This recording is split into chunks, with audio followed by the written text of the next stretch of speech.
nguyu umwe mu bantu bahangaye gusuzugura icyubahiro cy'Imana, Imana ikahita ibasekura mu gihe kitarenze icyumweru gusa. Uyu mugore bamwita Marlene Monroe, yari azwi mu gukina filime z'urukozasoni. Nuko umupasiteri umwe ajyayo ajya kumwigisha iby'inkuru za Yesu. Nuko umugore aravuga ati, ntabwo nkeneye uwo Yesu wawe, nta nubwo mushaka. Uwo Yesu urukuza undataho ntacyo amariye, nta n'icyo amaze. Ayo ni amagambo uyu mugore yivugiye. Uyu mupasiteri amaze kumva ibyo uwo mugore amushubije, yahise yigendera.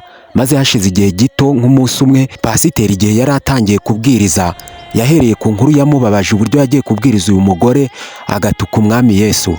Nyuma y'icyumweru kimwe, uyu mugore yari amaze gupfa. Yasanzwe mu nzu ye aho yararaga yapfuye. Uzakine mu byaha, ukora ibyaha bitandukanye, ariko ntugakinire ku cyubahiro cy'Uwiteka kuko ntakinishwa. Nawe yarirahiriye aravuga ati, icyubahiro cyanjye ntabwo nzigera ngiha undi, kandi ntabwo nzemera ko izina ryanjye ritukwa. Ibyaha byose birababarirwa imbere y'Imana, ndetse nta cyaha na kimwe kitangana n'ikindi. Ariko icyaha cyo gutuka no gukomeretsa no kumwaza icyubahiro cy'Uwiteka n'izina rye no kurihangara, ibi ngibi bihita bikwicisha bitamaze kabiri. Kuko Bibiliya itubwira ko yirahiriye ko atazigera yemera ko izina rye ritukwa. Niba unejejwe n'iyamamazabutumwa ry'umwami wacu Yesu Kristo, andika amena. Kanda like kuri iyi video, following iyi page kugira ngo ujye ubasha kumva inkuru nziza zivuga umwami wacu Yesu Kristo. Niba nta mutima mubi, fata telefone yawe ufungure urubuga rwa YouTube, wandikemo Ibyamamare TV 23, ukande kuri subscribe. Urabushyigikiye iyamamazabutumwa ry'umwami wacu Yesu Kristo, kandi ukaba ubabajwe n'utuka izina ry'umwami wacu Yesu Kristo. Ndagushimiye. Mu kanya mu kiganiro cyashize twari tuvuze ku mugore watutse Imana bikarangira apfiriye mu nzu ye bagasanga yapfiriyemo. Abakurikiye ikiganiro cyatambutse n'uwo mugore twavugagaho. Uyu mugabo nawe ni umwe mu basekuwe n'Imana mu gihe basebyaga Imana cyangwa se bakayimwaza, bagasebya icyubahiro cyayo. Byagenze bite? Abarebye filime yakunzwe cyane ya Titanic, ubu bwato ni ubwato bwari bwiza kandi bunini, bwubakanye ubuhanga na tekinoloji ku rwego rurenze. Ubu bwato bakimara kubwubaka, babajije injeniyeri wabwo ari we Jean Bruce Isra. Akimara gutangaza ko yarangije kubaka ubu bwato, nka injeniyeri, ibinyamakuru byaragiye biramusura biramuhamagaza.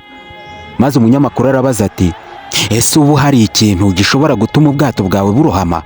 Nawe mu magambo yo kwirata ubwenge ndetse n'ubuhanga aravuga ati, usibye no kubona ikiburohamisha, n'Imana ubwayo ntishobora gutuma burohama.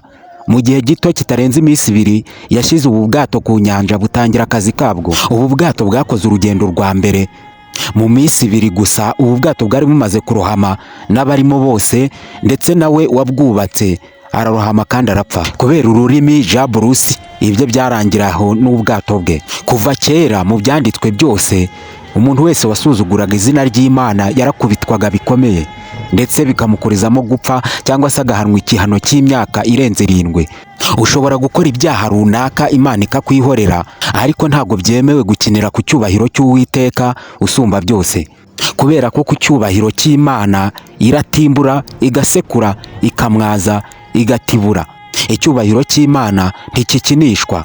Niba wizera Yesu nk'umwami n'umukiza wawe, nk'inzira y'ukuri n'ubugingo iduhuza n'Imana, andika amena. Kanda like kuri iyi video, following iyi page kugira ngo ujye ubasha kwiyumvira ibiganiro nk'ibi twamamaza ubutumwa bwiza bw'Imana ishobora byose ndetse n'icyubahiro cyayo.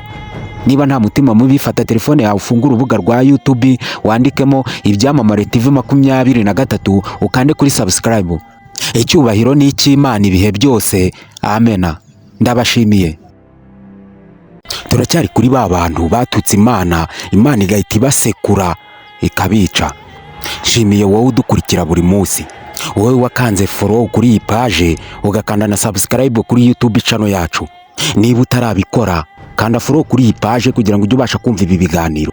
Ubushize twavuze ko uyu mugabo wari ufite ubwenge n'ubuhanga muri siyanse, akavuga ngo Imana nta kiri cyo, dore uko yabaye ikibabange. Uyu munsi wo twabazaniye uyu mugabo. Uyu mugabo bamwita John Lennon. Uyu yari umuhanzi ukomeye cyane kandi yari icyamamare ku buryo ku isi yose bari baramaze kumumenya. Yari umuhanzi wakoraga indirimbo ikarebwa n'amamiliyoni menshi. John Lennon yabaye icyamamare ku buryo bukabije cyane kugera aho nawe atangira kubyibonaho, kandi iyo wamaze kubyibonaho uhita ugira ubwibone maze ukimura Imana mu mutima wawe. Nicyo cyabaye kuri uyu mugabo. Yarirase mu mutima maze atinyuka amagambo mu kanwa ke ashutswe n'ubwamamare, aravuga ati ubu turi ibyamamare kurusha n'Imana ubwayo.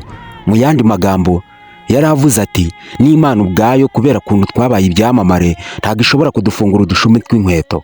Ndagira ngo nkwibutse ngo ibyo tuvuga byose Imana ibibyumva. Guhera ku cyo watangiye uvuga uri umwana kugeza kuri iyi myaka ufite, Imana byose irabizi kandi yabikubwira ku murongo. Aho iri mu ijuru yahise yumva umwana w'umuntu yatakajeho igihe cye imurema, ikamuremera mu nda ya nyina agacuka agakura, ikamwemerera kuba icyamamare nk'icyo yishyira hejuru yayo. Imana irababara cyane. Mu minsi mike yatewe n'abajura bamurasa amasasu 8 mu gatuza. Imana ubwayo yarirahiye iravuga iti sinzigera nemera ko izina ryanjye ritukwa, kandi icyubahiro cyanjye sinzigera ngiha undi. Mu isi no mu ijuru ntawe ufite icyubahiro nk'icy'Imana isumba byose.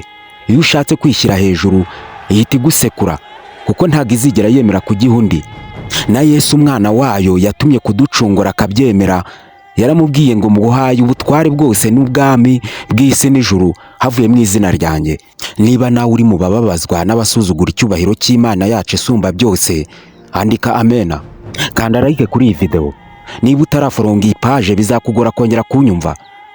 Niba nta mutima mubi, fata telefone yawe ufungure urubuga rwa YouTube wandikemo Ibyamamare TV 23 ukande kuri subscribe.